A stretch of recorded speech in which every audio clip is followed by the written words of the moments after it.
হোলিতে খেজুর গুড়ের পায়েস বানিয়েছিলাম, তাই ভাবলাম আপনাদের সাথে রেসিপিটা শেয়ার করব। এবার পায়েস বানানোর জন্য কালা চোখা চাল নিয়েছি, যেটা আসামের স্পেশালিটি। আপনারা চাইলে গোবিন্দভোগ বা অন্য কোনো চালও ব্যবহার করতে পারেন। একটা বাটিতে 3 মুঠি চাল নিয়ে নেব আর ভালো করে ধুয়ে নেব। তারপর আধা ঘন্টার জন্য ভিজিয়ে রেখে দেবো।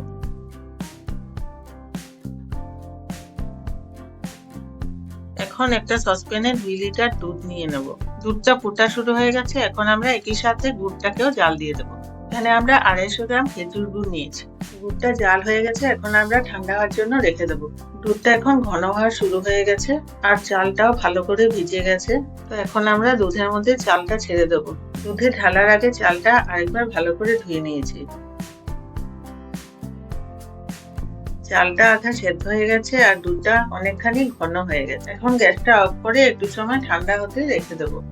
গুড় আর পায়েসটা একটু ঠান্ডা হয়ে যাওয়ার পর এখন খেজুর গুড়টা পায়েসে দিয়ে দেবো। গরম দুধের মধ্যে গুড় দিলে অনেক সময় দুধটা কেটে যায়।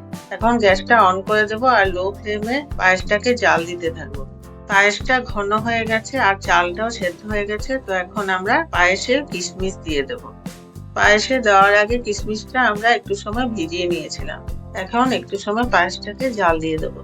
আজকে আমরা পায়েসে এলাচ বা তেজপাতা দিইনি, কারণ এলাচ বা তেজপাতা দিলে খেজুর গুড়ের গন্ধটা নষ্ট হয়ে যাবে।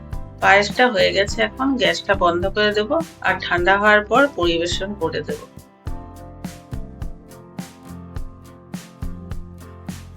আশা করছি আপনাদের এই রেসিপিটা ভালো লেগেছে।